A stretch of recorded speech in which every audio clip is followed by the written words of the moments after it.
초이, 혹시 평소에 지하철이나 KTX 자주 이용하시나요? 거의 매일 타죠. 특히 출퇴근 시간에는 정말 사람이 너무 많아서 가끔 다른 나라로 순간 이동하고 싶을 때도 있습니다. 만약 그 익숙한 한국의 열차가 이집트의 뜨거운 사막이나 모로코의 도시를 달리고 있다면 어떨 것 같으세요? 우리나라 열차가요? 솔직히 말해서 철도하면 프랑스나 독일, 요즘은 중국이 먼저 떠오르는데 우리가 그 시장에서 명함을 내밀기나 하나요? 바로 그 명함을 그것도 아주 화려하게 내밀었습니다. 최근 모로코에서 무려 2조 2천억 원 규모의 전동차 공급 계약을 따냈습니다. K철도 역사상 가장 큰 단일 수주입니다. 그 철도 강국이라는 프랑스, 독일, 중국 같은 나라들을 제치고 그런 엄청난 계약을 따냈다는 건가요? 전통적인 철도 강국인 프랑스의 알스톰, 그리고 엄청난 물량과 가격으로 시장을 장악하고 있는 중국의 중처그룹을 모두 이겼습니다. 이건 단순히 물건 하나 잘 판 수준이 아니라 세계 철도 시장의 판도를 흔들었다고 볼 수 있는 사건입니다. 솔직히 기술력은 프랑스가 더 좋을 것 같고 가격은 중국을 따라갈 수 없을 텐데 대체 비결이 뭔가요? 비결은 크게 세 가지로 볼 수 있는데요. 첫 번째는 맞춤형 기술입니다. 맞춤형 기술이라면 그냥 그 나라에 맞게 색깔 좀 바꿔주고 의자 좀 편한 걸로 넣어주고 그런 건가요? 그런 수준을 훨씬 뛰어넘습니다. 대표적인 예가 이집트 카이로 지하철 사업이에요. 초이, 이집트 하면 뭐가 떠오르세요? 피라미드, 스핑크스 그리고 엄청난 더위요. 한여름에는 섭씨 50도까지 올라간다던데요. 상상만 해도 숨이 턱 막히네요. 맞습니다. 바로 그 더위입니다. 다른 경쟁사들은 그냥 자신들의 표준 모델을 제안할 때 우리는 이집트의 극한 고온 환경에 주목했습니다. 기존 카이로 지하철은 에어컨이 없는 칸도 많아서 시민들의 불만이 엄청났거든요. 그건 그냥 달리는 찜질방이네요. 그렇죠. 그래서 우리는 섭씨 50도를 거뜬 견디는 특수 부품을 쓰고 아무리 더워도 실내 온도를 시원하게 유지하는 강력한 냉방 장치를 설계에 반영했습니다. 뿐만 아니라 처음으로 객차 안에 LCD 노선도를 설치해서 승객들이 어디쯤 가고 있는지 쉽게 알 수 있게 했죠. 아하, 그러니까 그냥 기차를 파는 게 아니라 이집트 시민들의 가장 큰 고통인 더위라는 문제를 해결해주는 해결책을 제시한 거군요. 거대한 열차가 그 더위를 견디게 만들었다니 대단합니다. 네, 단순한 판매자가 아니라 그 나라의 진짜 고민을 이해하는 파트너라는 인식을 심어준 겁니다. 하지만 기술만으로는 이 거대한 경쟁에서 이길 수 없습니다. 두 번째 비결이 사실상 결정적이었습니다. 바로 돈 문제입니다. 돈 문제라면 결국 가격이잖아요. 앞서 말했지만 우리가 중국보다 싸게 팔 수는 없지 않나요? 물건값 자체는 그럴 수 있죠. 하지만 수천억, 수조 원이 들어가는 사업은 물건값보다 그걸 어떻게 지불할 수 있게 해주느냐가 더 중요합니다. 여기서 한국 정부의 정책 규모, 구체적으로 대외경제협력기금 EDCF가 등장합니다. EDCF요? 처음 들어보는 말인데 그게 뭔가요? 은행 같은 건가요? 아주 낮은 이자로 그것도 20년, 30년씩 길게 빌려주는 정부의 돈이라고 생각하면 쉽습니다. 이집트 사업의 경우 우리 정부가 역대 최대 규모인 약 4억 6천만 달러의 EDCF 자금을 지원했어요. 4억 6천만 달러면 우리 돈으로 6천억 원이 넘는 돈 아닌가요? 그걸 정부가 대신 내준다고요? 대신 내주는 건 아니고 아주 좋은 조건으로 빌려주는 거죠. 예를 들어보죠. 프랑스나 중국이 와서 우리 열차 1조 원이고 일반 은행에서 빌리면 이자 5%로 15년 안에 갚으라고 제안합니다.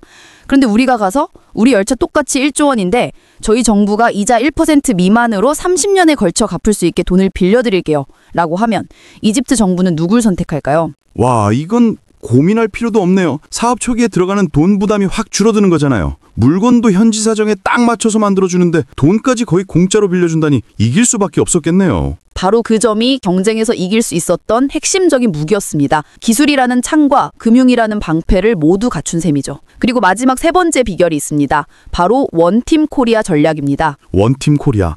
이름은 거창한데 구체적으로 어떤 건가요? 그냥 다 같이 으쌰으쌰 힘내자는 구호 같은 건가요? 구호 이상입니다.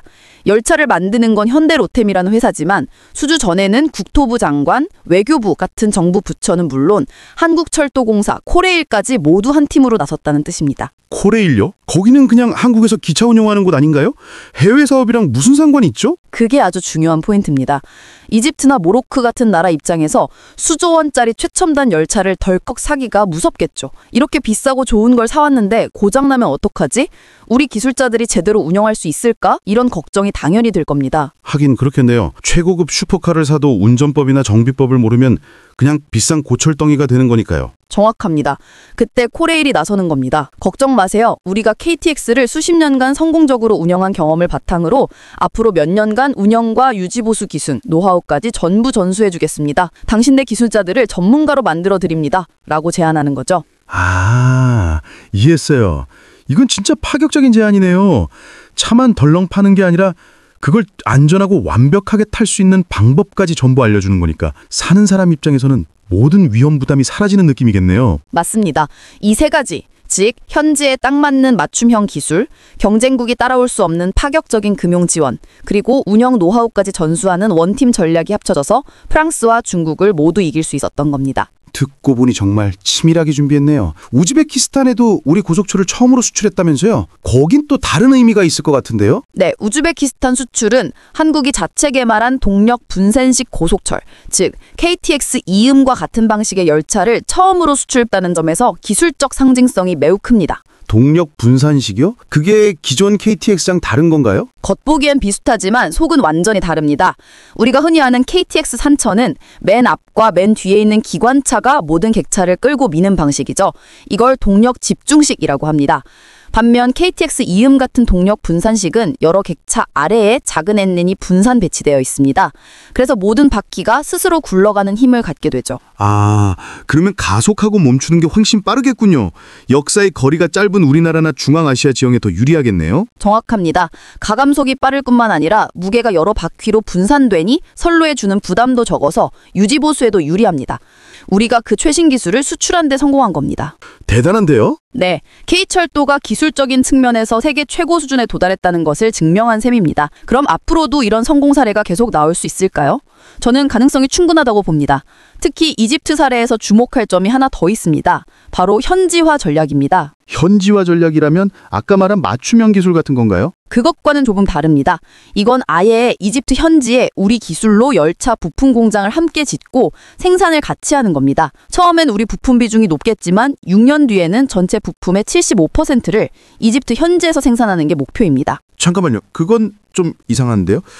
우리 기술이랑 공장까지 다 지어주면 나중엔 우리 없이 자기들끼리 다 만들 수 있게 되는 거 아닌가요? 우리 일자리가 줄어들고 경쟁자만 키워주는 꼴이 될 수도 있잖아요. 단기적으로는 그렇게 보일 수 있죠. 하지만 이건 더 큰 그림을 보고 두는 아주 전략적인 수입니다. 이집트의 철도 산업 전체가 한국의 기술 표준을 따르게 되는 효과가 있습니다. 공장의 설비, 부품 규격, 기술자들의 교육까지 전부 한국식으로 맞춰지는 거죠.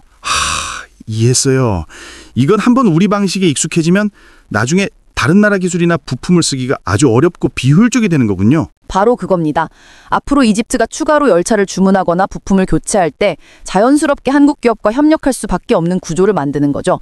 한번 우리 생태계에 들어오면 빠져나가기 어렵게 만드는 이른바 시장 잠금 효과를 노리는 겁니다. 와, 정말 큰 그림을 그리고 있군요. 맞습니다. K-팝이나 드라마뿐만 아니라 K철도 역시 세계 시장에서 한국의 위상을 높이는 중요한 역할을 하고 있습니다. 한국과의 핵심 기간 산업인 철도를 통해 수십 년간 이어질 장기적인 파트너십을 구축하는 것이죠. 앞으로 아프리카나 동남아시아, 남미 시장에서도 이런 성공 모델이 계속 이어질지 지켜보는 것도 흥미로울 것 같습니다. 놓치면 손해겠죠. 지금까지 김앤초이였습니다. 감사합니다.